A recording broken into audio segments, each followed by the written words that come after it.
Welcome to the Back to Life podcast, where we explore living well, loving well, and being well. I'm your host, Nicole, and I invite you to tune in for inspirational conversations to get you back to life. Let's get started. Hey, everyone. Welcome to the Back to Life podcast, the show where we embark on a journey together, a journey towards living well, loving well, and being well to nurture our mental health and get back to living. I'm your host, Nicole, and I am beyond excited to embark on this season with a couple of exciting changes. Over the next few episodes, we're going to explore a conversation on friendshipping, the adventure of friendships as an adult. And joining in to help me explore this is an amazing co-host along for this adventure. Her name is Kelly Peterson of Rejuvenation Wellness. Hey, Kelly. Hey. Hey, Nicole. Hi, everyone. So I am thrilled to be here and to kick off this entire podcast series with you.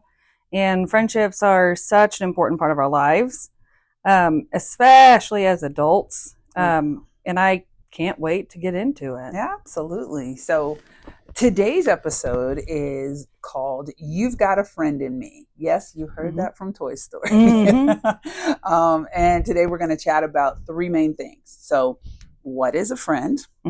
How do we show up in our friendships? And the big one, loneliness and building a friendship with yourself first. So let's dive right in. Well, we're just going to hit it hard and fast, huh? Yeah, we're just going to go right into it. Okay, let's do it. All right. First up, what is a friend? Kelly, when you think of the word friend, what comes to mind? So immediately I think of when you're a kid, you've got all your friends, you're running around the playground and you've never met any of those people, right? And then you come up, you're like, Mom, I've got 50 friends. We've got play dates next week. But then you age and you kind of go through all those stages of life and you become the adult. And as an adult, when I think of a friend, I think of someone who is there for you through thick or thin. Yeah. Right? They've seen you do the dumbest stuff. Yes. But they're right by your side celebrating your successes. Yeah. And someone you can really and truly rely on. The true friends are the people that you can call and talk about absolutely nothing or literally everything. You trust them, they trust you, and they accept you for who you are. It's about the mutual respect and support that you have for this other human being, and also having fun. Yeah, well, you got to add that. So, yeah. What about you? What do you think of? Well, for me, I think I agree with what you said. Friendships are, I think about it as your weirdness is welcome here. Yes. Because, we all have different personalities, quirks, fun, whatever, the way we think and everything. But friendships accept you for who you are. And that is key. I think sometimes, we've experienced conditional type friendships where it's like, maybe that's it's like almost like, we all think alike, we all do that, and that's fine. But friendship also is when they accept you for who you are. And it's not because, oh, you're different, you're special, you're this, it's like someone who knows, who you are and loves you for just who you are. Yeah, the people that you can have 45 different conversations in one sitting. Unmasked. Yes. You know what I mean? And those are the ones that will totally build you up, cheer you on. And but also they're the ones that will call you out too. Yeah. Those are the ones, and when I say unmasked, those are the people who you can actually basically show yourself to, and they can kind of go, girl, I don't know if that's the way or whatever, but it's, and they do so in love. You know what I mean? It's not to hurt you, not cruel or anything. And it's vice versa. There's reciprocity there. And so, as adults, however, and it's different when we're kids, like you said, in the playground, you're like, Mom, I got 50 friends or something like that. But I think as we age, as we become adults, our friendships evolve. And it's not just about having fun, but it's also about being there for the serious stuff. Like, who's your battle buddy? You know, like when stuff is rough, you know, as we, you know, go into adulting and start, you know, living our lives differently, you know, it's like, who's going to be there for you? Because, you know, you can have a whole bunch of friends when things are great. Oh, yeah, those are wonderful, right? Yeah, friends in the sunshine, it's awesome. Yeah. But who's going to be there in the rain? Right, who's going to show up to your house and you say, I haven't cleaned in a week and a half. And they say, it's cool, I brought dinner. Yeah. Let's just let the kids run around and I can be here to support you. And let's talk about why this is so awful for today. Exactly. So let's talk about as we age. Yeah, you know? So I feel like as we age, our time feels like it becomes so much more precious and because it's so much more limited. But like you think about, okay, so our time management skills have to change and what we prioritize for what our time management looks like.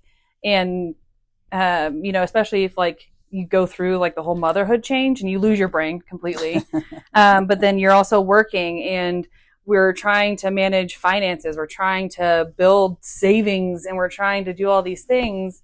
And so all of our time, we don't have the free time. We don't get to put on shoes, go wait in line at a club for 30 minutes, right? Like we don't have that anymore. So we start becoming a lot more serious about those friends that we keep, maintain, check in on, and those relationships that we continue to harbor. It's our social connection, just different. Yes. Yeah. Yeah, because we have to start figuring out, okay, we need to find the people that really are going to call us out. Like, hey, last week you said this and that wasn't okay. All right, let's work it out. Let's talk about it. And then, okay, great. Now let's pack up the car and we're going to go do this fun thing. We're going to go to TJ Maxx and Target and get coffee, right? Yeah. And this all within the same day. Yeah. And so we don't have time for the drama. Yeah. We got all the other stuff going on as an adult. Exactly. And that's why you hear so many people where they're like, oh, this person got married or this person now has a boyfriend, a girlfriend or whatever, and you never see them again. And it's kind of like, no, it's just that honestly, as we grow up, right, things change, our priorities change and things like that. There's nothing wrong with that. You know, it's just we do different things and we grow up. Yes. You know, it's kind of, what is it? Like when I was a child, I did childish things, but I'm a grown woman now. I'm doing other things. So. Yeah, I've got chores. Darn. I can't just leave. So, and I agree with all that. So, but that brings us to our next point. How do we show up in our friendships? So, Kelly, what do you think it means to really show up as a friend? And what does that even mean? Like show up? Like how are we as friends? I mean, like, let's talk about that a little bit. Well, I think that's a very, very valid question, just because, like, you think about you have certain relationships where it's like the showing up is, I literally show up at your door and I'm there and you know, we're there every single day because we're raising kids together. Or we've got the other friends that maybe they're in a different state and it's okay. Well, I check in on them periodically. And if I don't hear back from them for, you know, a month and a half, and you always get the token, oh, I thought I responded, it was in my head. And you say, oh, and it's the forgiveness of not being 100% disposable to the other person, but it's also being there when it matters. So when they do call and it's 2 a.m, that may be a red flag. Maybe I do need to answer. If I can't because I'm sleeping, then that's different. Right. Yeah. But then I wake up in the morning and I give them a call. I'm like, hey, I'm so sorry. I'm here to listen. Yeah. Because 9 times out of 10, you think about what do you need from a friend? It's because you need someone there to listen. Yeah. And then it's being there to listen to them when they need you. I think we also assume a lot. And let's not do that. No. Let's not do that. That makes me a butt. There you go. Exactly. So no, but let's not assume things about, we're not mind readers about other people. And we have no idea unless we actually are active, you know, kind of going, hey, are you okay? And this is where communication comes in, you know. But I know that sometimes in friendships can also be a teaching kind of relationship too. And I know, I've had a friend that says, this is a grown woman. I'm not going to teach her how to be a friend. That's something we learned. Girl, that's not how this works. But at the same time, it's kind of like, think about it. We all have something to learn. Yeah. And so it's like, if not you, then how is she going to learn? Or how is the next person going to learn? So one of the things that I feel is kind of like, no, you're not there to reparent another person. Oh, correct. Yeah. But but here's the thing. If this has potential for a valid friendship, this is where communication comes in. Right. Well, and if you can't communicate and that person is, kind of like that wall is there, then it's kind of like, wipe the dust and go, peace out, sister, whatever. Well, with that though, it's also really hard because you're a grown woman. I shouldn't, quote unquote, worst word in the world. I know. Shouldn't have to teach them something, but it's maybe, but in all reality, I've been 35 for 1 year in my life. Yeah. I have never had to learn how to be a 35-year-old friend. Yeah. I've learned to be a 2-year-old friend, a 3, 4, 5, bring it all the way up to here. Yeah. And I have been 35 for 1 year, and I've learned how to be a friend at 35 years old this 1 year. Next year, I have to learn how to be a friend at 36. Yeah. And we don't fully understand as we age the different transitions. Yeah. Think about how awful puberty was and like going through all of that. You're telling me you knew everything then? Like, yeah. No. But I think that we know all kind of continues. Here I am. You're talking about 35. I'm 53. Yeah. Oh, hey. Hi. No, anyway. I don't know how to be a friend at 53. Yeah. I don't know. I'm learning that. But here's the thing. It's kind of like there are things that we learn, and as we learn, we do better, And not only that, being a friend is caring enough for another person. When you care about another person, you tell them the truth and you have a conversation with them. If and that's true of any relationship you have. Your friendship is a relationship that is just as important as all the other relationships in your life. And so my thing is, what you have to do to maintain your friendship is equally as important. And so I think that communication is super, super important. And it's about being consistent. Consistent is so important because we all have busy lives, but making that effort, like you were talking about, to check in, even if it's a quick text, it shows that you care. And the thing about it is, there are some people, it's like, if you're chasing after a person, you shouldn't have to do that. Right. That's not friendship. You know what I mean? It's not one-sided. Correct. Lopsided relationships. It's like you can go back. You can do that all by yourself. You know what I mean? So it's kind of like if somebody else is showing interest in you, but it's not about, oh, well, you didn't call me or you didn't reach out. If you want to talk to somebody and you need to connect, reach out. It's okay. It doesn't mean you're needy. It doesn't mean that. It's just, you want to find out, hey, how you doing? I was thinking about you today. Right. There's nothing wrong with that. You don't have to go into this, okay, and this is what happened to my week and, this long. Don't do that. But, but it's kind of like reach out. Well, and I think my biggest thing is, as me personally, I always go internal, and it's, they're not reaching out to me because they don't care of me. Yeah. And I don't deserve being their friend. I that's always been me my entire life. But it's one of the biggest things when I became essentially an adult, and I was, mid-20s with all the brand new technology, and it was starting to become 24-hour disposable to everyone around us, right? When I shifted that mentality, so, cognitive restructuring, but I became an adult, and the first thing that I think of, if this were 1983, I wouldn't be able to text them, and I wouldn't have immediate access to them, and they wouldn't have immediate access to me. We'd be writing letters to each other. We'd be sending postcards. It would take 2 weeks to get that postcard, 2 more weeks to respond. Yeah. And those friends understand. And we can still plan. We can still call each other. Those were the good old days. Right? I'm dating myself. Sorry. Yeah. But it's the, understanding that, okay, so you reached out. Don't immediately flip that switch and be like, they're not putting their effort in. Okay, so you reach out, and it's like, reach out once, I'll give them 2 weeks, I'll give them a month, I'll give them 2 more months. If they're not responding, then maybe it's time to take a back seat. Look, all communication is behavior. Yes. Yes. All behavior. Sorry, I had all to mix communication is a behavior. Yes. All behavior is communication. Right. What is that telling you? Right. And like I said, you don't want to assume anything. No. But at the same time, they may not really be into you at all. You know what right. I mean? And somebody who is not responding to you, just saying, especially if they're not like in a hospital or something. Mm-hmm. Yep. Come on. If you see them active on social media, they're going out with everybody else, but they're not talking. Right. Stop it. Yeah. You know, time to find somebody else. Well, that, and you deserve to have a friend that wants to put the time into you. Absolutely. Not everyone deserves your time, and you don't deserve everyone's time. There are billions of people on this planet. Yes. There's a friend for everyone. Mm-hmm. You know what I mean?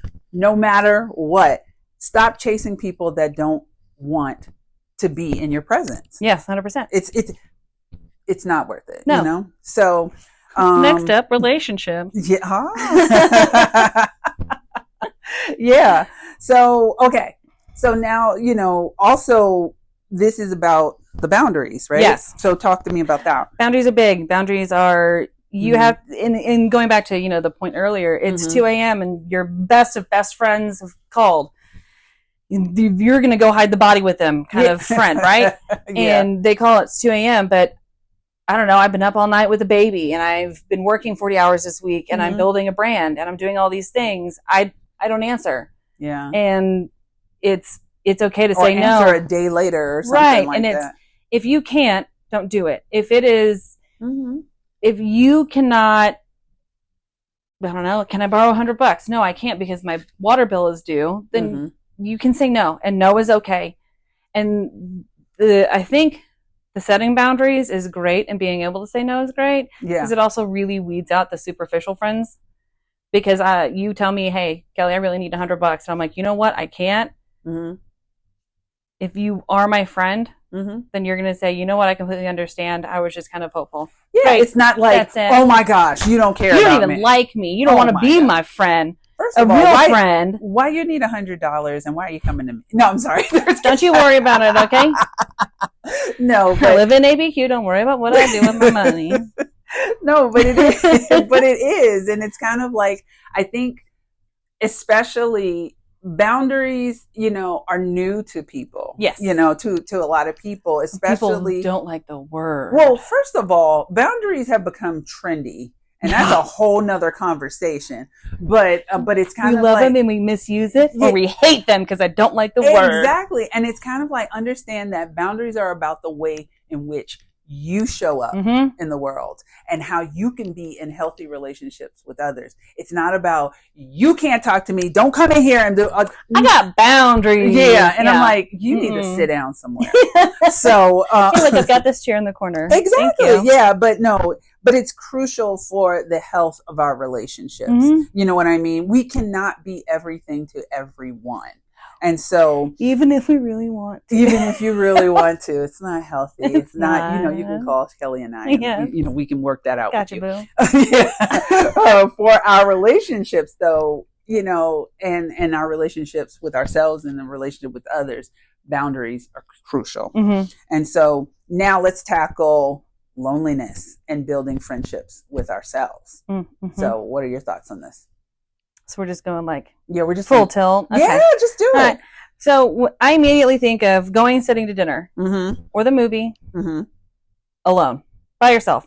Date yourself. Yes. Yeah. 100%. I would say 9 times out of 10, growing up with people, I would say, oh yeah, you know, go out to dinner by yourself. And this pure white look of fear on their face because, what do you mean? I can't, but I'm alone at a table. Like that's embarrassing and there's a shame with it. And it's, no, you got to get comfortable dating yourself. Yeah. Because until you are fully comfortable with who you are as a person, you will never really be able to show up 100% in a relationship. Yeah. In a healthy way for you or them. You really can't. And I think what people also don't realize is that as we get older, and I think I saw this in a post on Instagram, it's like, as we get older, if we need to get, you know, like used to being by ourselves, because as we age, people go, you know, they go and come into our lives. people age, people get sick and everything. And sometimes it's like, the more we need to, we find ourselves alone. Doesn't necessarily mean lonely, you know, but that's really important. Our kids, they grow up, they go off to college, or they go get married. They have their own families, their own life. You still have babies. I do. Yes. Yeah. But I mean, you know, and whether you're in that stage, so you really, you know, value that time you have with your babies. You know, I'm more in an semi-empty nest type. Semi-empty. Yeah. And you know, I still value the time with my girls. It's just that, but they're adults now. So it's a different relationship. And just like that, as we are adults, our friendships kind of grow. There are some that we have for a lifetime, and we can go through the you know, the ups and downs of our life, you know, with these people. But there are some people, it's kind of like, these are friends for this time in our life. Yeah. You know, and they make, what is it? Reason, season, or a lifetime, you know? And so not everyone that's in your life is going to be like, oh my gosh, we're BFFs forever. You know, it's not going to be like that. Well, and I immediately think of like a military family moving around, right? Exactly. And there's on Instagram a long time ago, but it was this joke, like, you meet this other military mom or wife, and you're like, I met them 2 minutes ago. You're my emergency contact for my kids now. Thanks. And it's understanding how to be okay. You know, your husband deploys, you're alone. Yeah. Your boyfriend deploys, you're alone. Or, I mean, I've moved 9 million states, you know, and it's figuring out, okay, so either I can learn to build these relationships for the 1 year that I'm here, or I have to start getting really comfortable with being alone. Exactly. And how am I happy alone? Are you happy alone? Right. You know, and so it's right where we need to learn to enjoy our own company, to be our own best friend, and that means taking care of ourselves, being kind to ourselves, which is huge because people are not always kind to themselves. Yeah. And doing things that make us happy. Like, do you even know what you like to do? Like what you enjoy? Like you, not you and your group, you and your, you know, your significant other. You, what do you enjoy yourself? Because when we're content and confident in who we are, we naturally attract healthier and more fulfilling relationships in our lives and more adventure. Well, yeah, but it's really important to, once you are confident and you are happy with yourself, think of when you feel like you're on top of the world, how you interact with other people. Yeah. Right? If you are so self-negative with yourself, then you're going to keep feeding yourselves that negative self-talk. Absolutely. And so the way you interact with every other person is going to feed into that, right? Yeah. And so it's also really important to understand that loneliness is a part of life, which ties into the, can we be confident in who we are as a person? Yes. Individually, by ourselves, not enmeshed with every other person around us. Exactly. And understanding that just because you are alone does not mean that you have to also be lonely. They don't have to go hand in hand. No. And it doesn't mean that there's anything wrong with you. Because I know people and they're like, oh, if I could be alone all the time, that'd be great. I'm like, no. I like to be around people. Yeah. I'm also very introverted, so I don't need anyone to like be my best friend. Yeah. But it's getting to the point where, yes, I can sit alone and I can be completely okay because I love me for who I am. Exactly. And what I bring to the table. And I'm just content with sitting here. Yeah, that's a conversation about like self-esteem and things like that. So, but what everything you said, that was such a great point, you know. We often think of loneliness as a bad thing, but it can actually be an opportunity for growth. And it pushes us, you know, to deepen our understanding and to seek out new connections. I know that's hard. I know sometimes you're like, okay, well, how do I do that? How do I, like I said, know yourself first. Because you just going out attaching and, you know, doing that, you can get lost in that. Just like, you know, in romantic relationships, you hear people are like, I get lost in there. Who am I? You know, and stuff. No, know yourself first. You know, who are you? Get some self-discovery in there, you know? I'm not going to join a hobby club for RC planes if I don't like RC planes just because I want a friend. Yeah. I don't like this, but I got all these friends. Yeah. Well, and I also think it's really important to remember that friendships, like all relationships, take time and effort, and finding those people that understand that when life happens, work, motherhood, marriage, moving, it's okay if it doesn't happen overnight. Absolutely. Building a solid friendship takes patience as well as persistence. And sometimes, it's like the best way to start is by being a friend to yourself. To have a friend, you got to first be a friend, and so for our listeners, I want to give you something to reflect on. Take a moment to think about your friendships, the relationships that you have. Who are the people that you call friends? Are you showing up the way you want to? And more importantly, are you being a good friend to yourself? And so that can be a nice reflective moment for everyone. Absolutely. I mean, that's a really great reflection, because it's never too late to strengthen your relationships, whether it's relationships with yourself, your friends, people you call your friends, or not, and even starting and building new friendships. It's never too late. And the friendship is it's just such a broad topic, especially as we think about it from an adult perspective, and so that's what we're going to be talking about over the next couple of episodes. I'm really excited that you'll be doing this with me, Kelly. So thank you so much for joining us, because that's all the time we have for this topic today. Thank you so much, guys, for joining us for this episode of the Back to Life podcast. And a huge, huge thank you again to Kelly for being here. Thank you so much for having me, and I cannot wait to get through the rest of our topics. Oh, yes. We got some fun topics for you. I'm excited. Yes. So we hope you enjoyed the conversation and found some valuable insights. Remember, you have a friend in us, your friendly neighborhood therapist. That's right. And we're here to support you on your journey to living well, loving well, and being well. Until next time, take care and be kind to yourself. Bye. Thank you for tuning in to today's episode. Please subscribe, rate, and leave a review. We'd love to hear your thoughts and stories about friendship. You can also follow us on socials and our websites for tips and inspiration. Info is in the show notes. Be well.